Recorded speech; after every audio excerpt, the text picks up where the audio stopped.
Hello and a warm welcome to this Women's Day special on the Federal. It's a really special day when we really need to talk about the challenges which women from various sectors have overcome and have become successful in life. Many people say that Women's Day is just about tokenism. You celebrate the spirit of womanhood for one day and then, the world forgets about the women. But there are so many women who are working in diverse sectors and they have achieved success. They have overcome so many hurdles to, become what they are. And today on the Federal, we have a milieu, I should say, and that's the word I would use because we have women from various streams who have joined us on this Women's Day special. And let me introduce them one by one. We have Archana Stalin. She's the co-founder of My Harvest Farms. She's a social entrepreneur who was an engineer and now she is into what she's doing. Thank you so much, Archana, for joining on the Federal, and happy Women's Day. Then we have Padmapriya Sriram.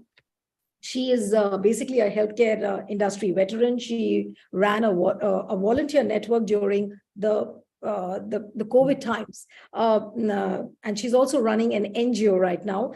Thank you so much, Padmapriya, for joining. Happy Women's Day to you too. Then we have Gayatri Natraj, who is a vice president and head of coding operations at Access Healthcare. She's also been a physiotherapist. Thank you so much. Happy Women's Day to you too. And we have Dr. Manjula Rao, who's an energetic oncoplastic breast surgeon. Of course, Women's Day to you too. A very happy Women's Day and welcome on the Federal to all of you. And let me begin the conversation with Archana because she is basically her unit called My Harvest Farms is basically a farm to home platform which enables the farmers to grow and sell the organic produce. Now, a very curious question to you is that how and when did you decide that you have to leave the engineering field and come into a profession like this and become an entrepreneur? Thanks for having me here. For me, the switch happened. I think I quit corporate job in 2016 to become a full-time farmer, and then started this current venture in 2018. So it took about first 2 years to figure out what farming challenges are and the business model as such. But the choice of switching over and moving back to the roots happened after a trip across the country. So I traveled meeting about 12-15 states in India. I was part of Jagriti Yatra. I met a lot of social entrepreneurs and business leaders, but everybody was more about impact and not just about money and doing a difference in the lives of people. So basically, I got inspired by a lot of them. And found my calling after a while. And today I'm more happy than building a business which improves farmer livelihoods and also makes sure people are living healthier life with no chemicals in their food. So you never think back and, I wish I could go back to my engineering. No, not at all. It's a lot more satisfying. And today I'm happy there's a team of more than 50 people today. We are responsible to build something bigger in the space. So. Right. Okay, so I'll come back to you with more questions, but let me go to Padmapriya Sriram. She's also doing some amazing work. She's into the healthcare industry. What I want to ask you is, of course, your little journey, if you could describe, and also the kind of challenges you've overcome to be where you are right now, Padmapriya. Yeah. Okay. I started my career as a software engineer. I'm a postgraduate in computer science. I graduated in the year 1991. So I started my career as a software engineer, and my focus was completely into, programming, pursuing a software development career and all that. But when I met Dr. K. M. Cherian at Madras Medical Mission and his vision for hospital automation, it changed me completely. And then I decided, okay, I should learn what is hospital automation.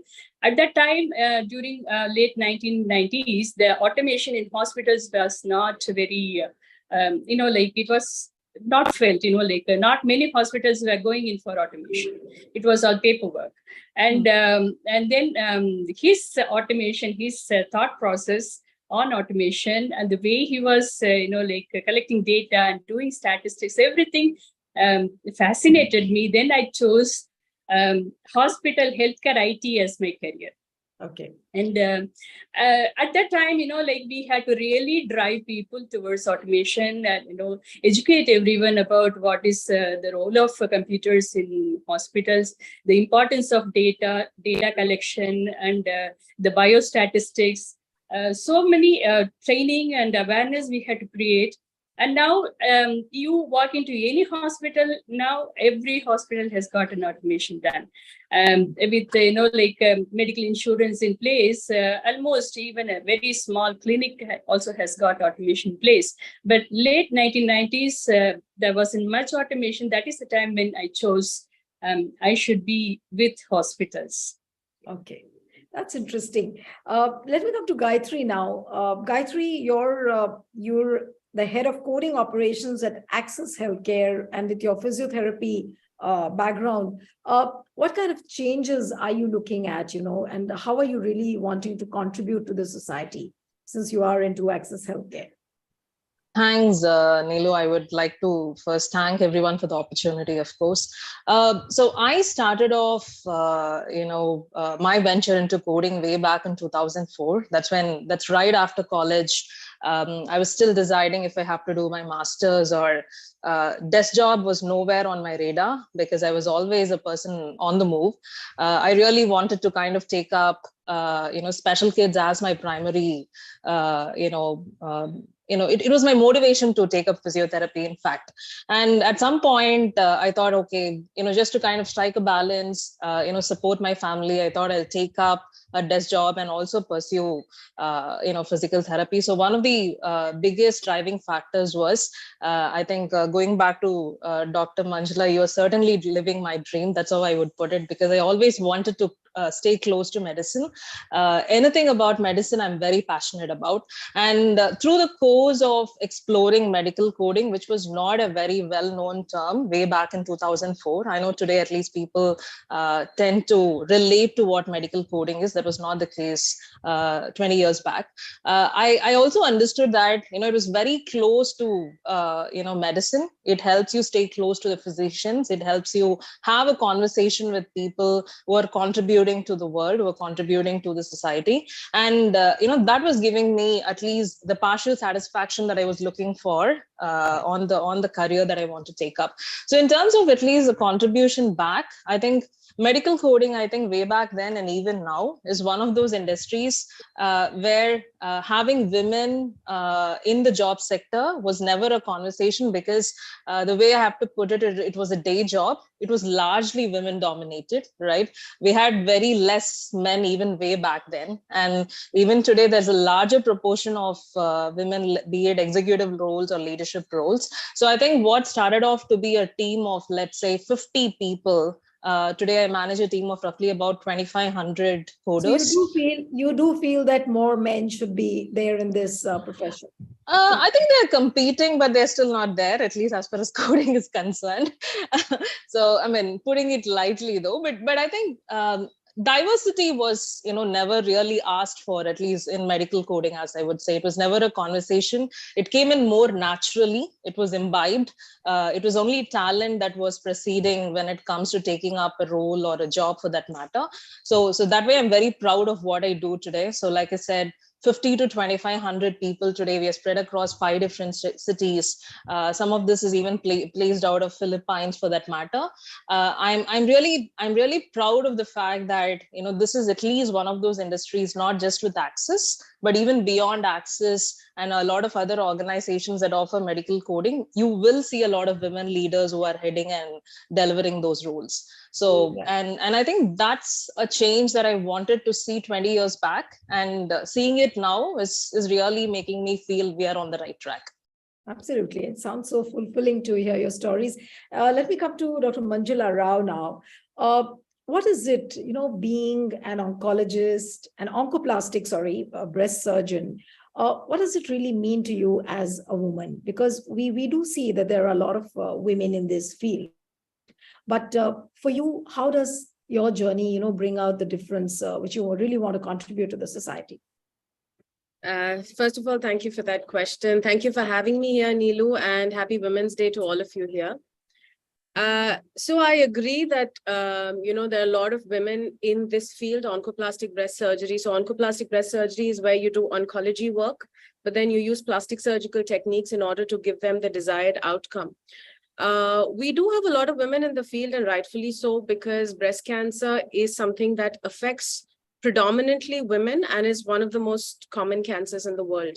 But on my way to become an oncoplastic surgeon or a breast surgical oncologist, I had to become a general surgeon first. So it was MBBS, then was general surgery. And after having done that, did I actually get the opportunity to specialize in this field? I'm thrilled at at doing what I do, because for the longest time, the treatment for breast cancer was just a mastectomy. You just remove the patient's breast.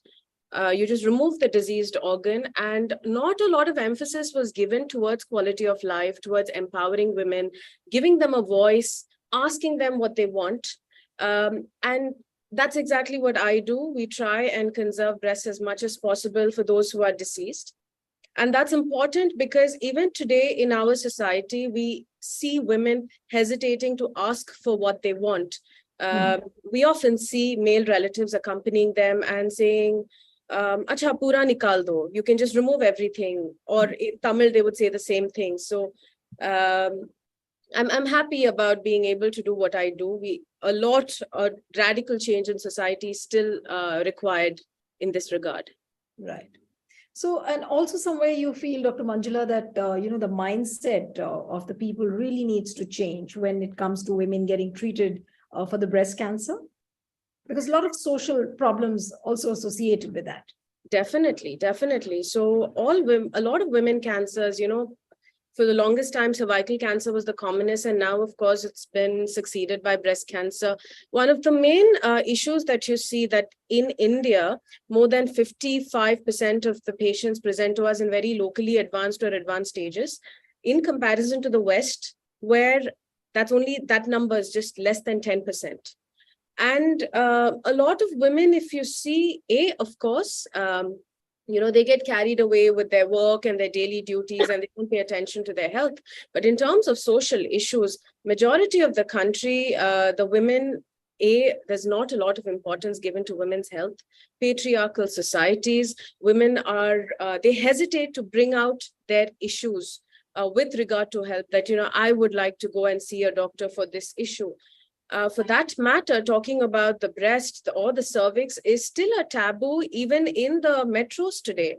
Even today, I saw a patient who was hesitating to disrobe in front of me. So that definitely is an issue in LMICs in general.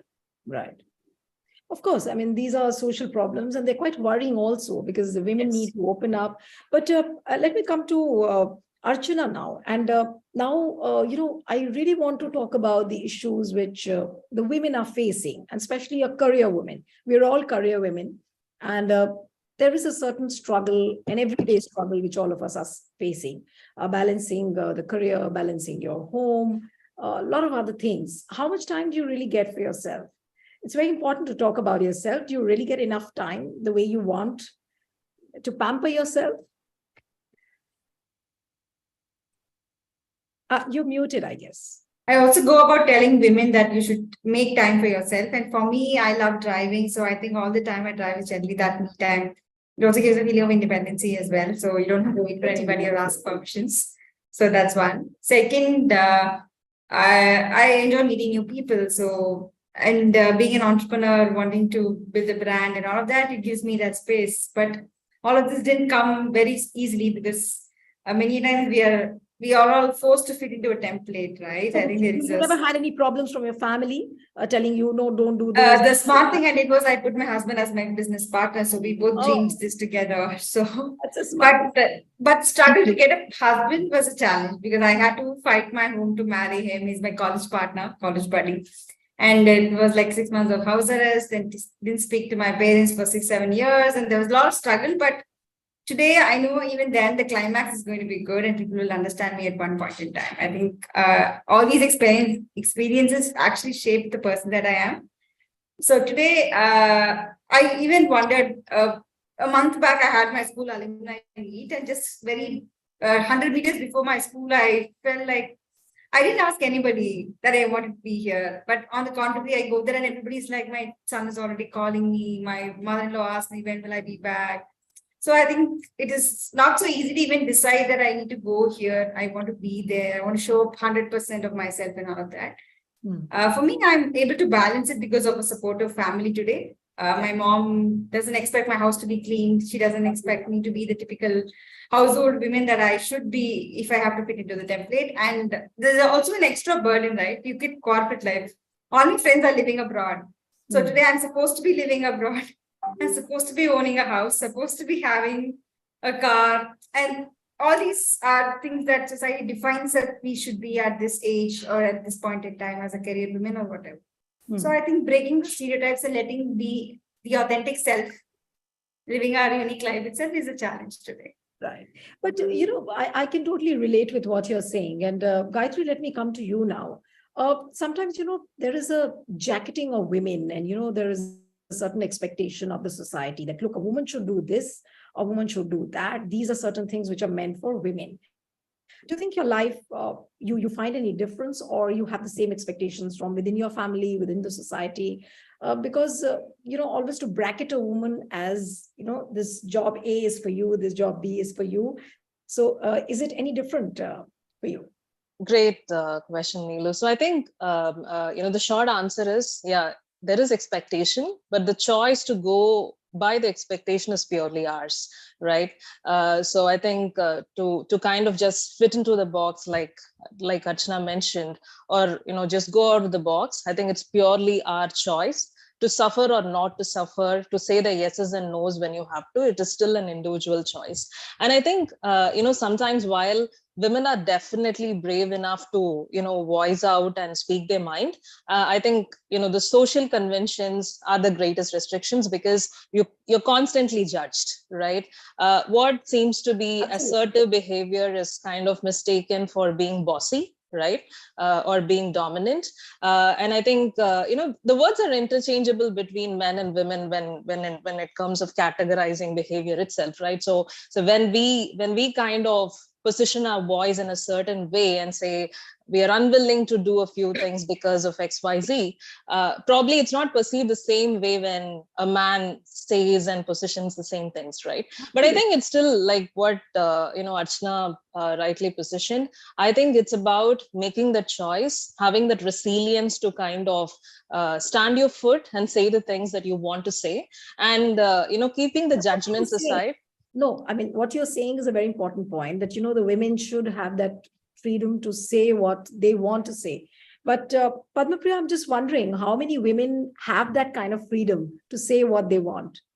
There are many times like women, even if they want to say it, there is something which stops them really to assert. And I found many career women also keeping quiet. And this is something which I feel somebody should talk about it, and we should talk about that. That why do career women also have to think twice? A woman who's probably doing very well in the career has to keep quiet many times, thinking, I don't know about, like, there are so many factors. Yeah, it is there, the society expects, the family expects that, we be part of, the family functions, the events, and even the little function that's happening on, in the family, we have to be available. But at the same time, the career will be calling us. See, for example, my job is, support for the operations 24/7.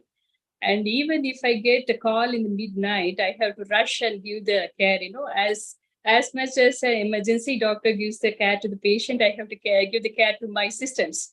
Only then the hospital will function. And when I'm traveling during the midnight, I will be questioned, like, why are you going? Why should you be going in the night? And why should you compromise on your security? And so many questions are there, that too for a person like me who started a career, this tough career in the late 90s, as early as late 90s. I did face lot of challenges, and I had I had to have the patience to explain everyone like what is that I'm doing. And more than that, answering people, it is my passion, which was driving me more.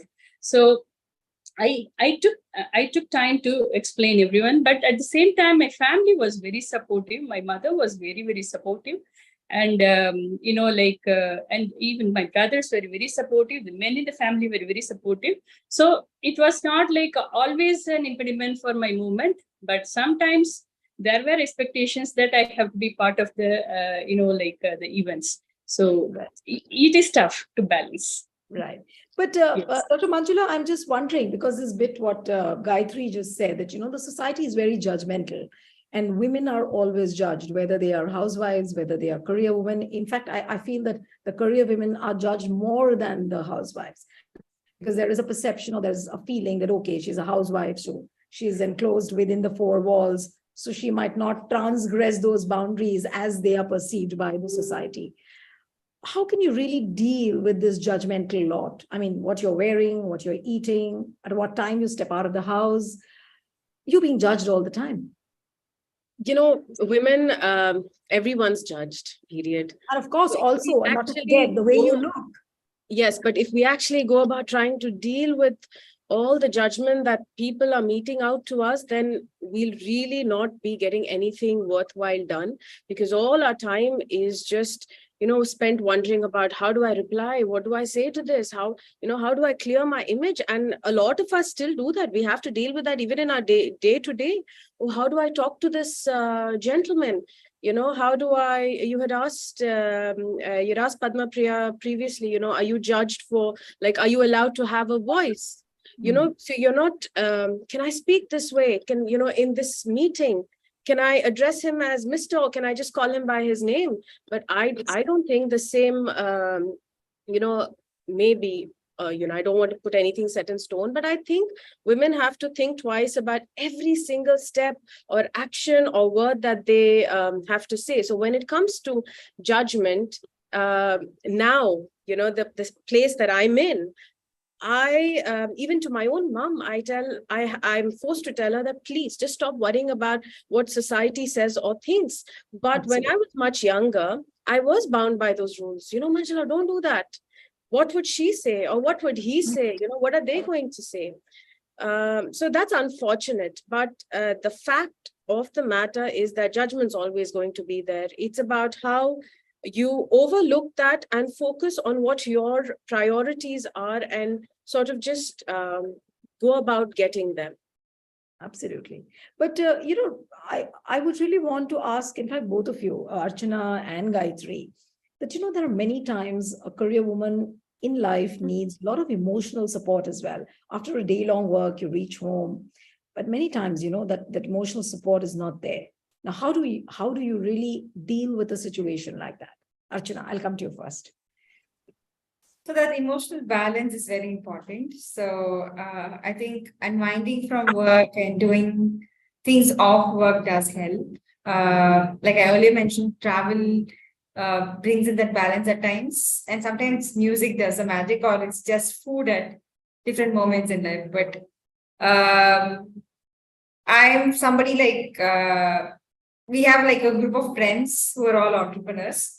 So that also, whenever any of us are pissed off, we just call for a quick meetup together, and then we chat and have fun, and then realize that we are not alone.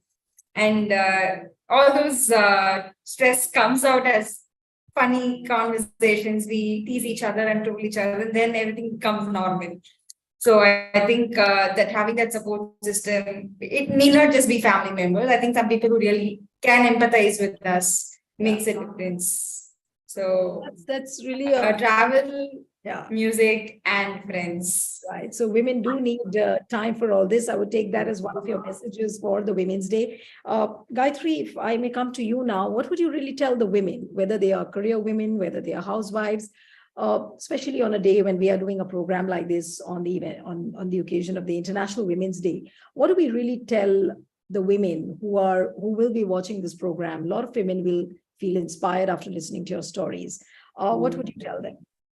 So I think one of the things I would like to say is things have certainly changed, right? Of course, there are going to be stereotypes from the past, but there is a good bunch of changes that have come through in the last few years. For instance, our support system in terms of family and friends have certainly expanded now.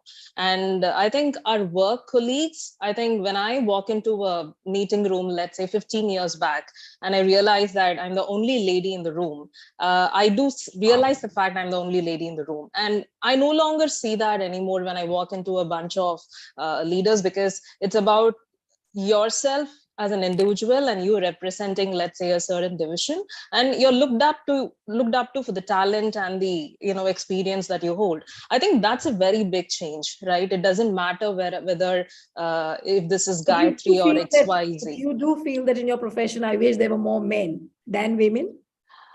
Yeah, I think that's basically because of the way, that's basically because of the way coding functions, because it's a day job and women tend to take up day jobs more on a corporate world rather than, like, let's say a night shift. But I think, for those aspiring women out there, I think the message that I want to convey is we do have, a very extended support system now. Things have definitely changed in the corporate world.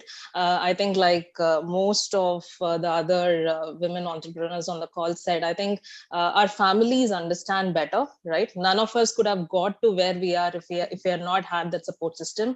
I think we have the liberty to go back home and kind of vent frustration sometimes, right? There are days where we can just go back and say, I do not want to do the dishes today. I don't want to attend to anything. I'm just exhausted. I don't think our earlier generation had that privilege. And my mom was a working woman, and irrespective of what happens, I think she has to come back to certain chores at home. That's no longer the necessity. We get the help at home. And our spouses are extremely supportive. As all of us are here today because we have a very supportive partner and home environment that is extremely supportive. So I think women have to believe the fact that things have changed, and they can, if we are here, I'm sure anybody can. Okay. Now, Padma Priya, your message on the International Women's Day, very briefly, and then I'll go to Dr. Manjula. Yes. Yeah, see, pursuing a career is really a tough job. It doesn't come that easy, but the passion that you have for the job will drive you. And, the world out there is definitely changing. Women are given more importance, and space, equal space is given. And, you can come out and with all, the boldness and pursue a career. Absolutely. And you can definitely become an excellent leader if you chase your career with a passion. Right. I'll go to Dr. Manjula with my last question, which I think I must talk about. And that is that, it's like a cliche that women have broken glass ceilings. Yes, they have. They are far more empowered than what they were.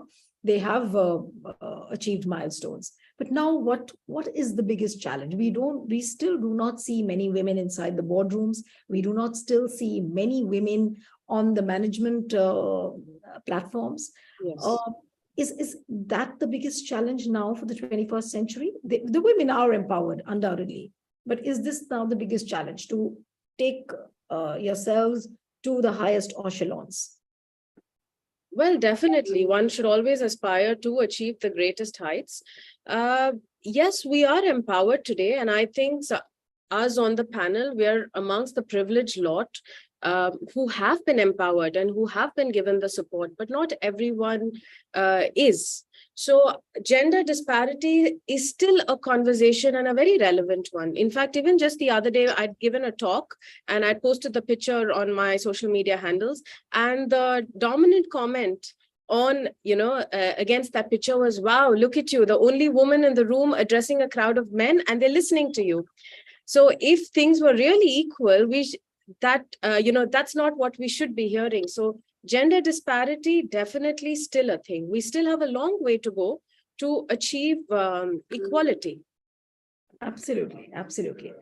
So it was lovely having a chat with all of you, and it didn't look like as if, this was a program. We really had a heart-to-heart chat, and I hope to look forward to, meeting all of you in person as well. So I'm sending you and extending you an invite whenever you're in Delhi. Let's meet up. And Federal has provided this opportunity. So let's touch base and make another new community and say cheers. Definitely. Thank you so Thank much. you. Thank you for So Yeah. much, Thank you so Archana. much for the Thank you, Manjula. opportunity. Thank you. Arjun, Natraj, and Padmapriya. Thank you so much. It was Thank lovely you. Thank having you. you. Happy Women's Day. Happy Yeah, Women's happy Day, Women's everyone. Day. Nice Thank you. meeting you all. Take care. Thank you.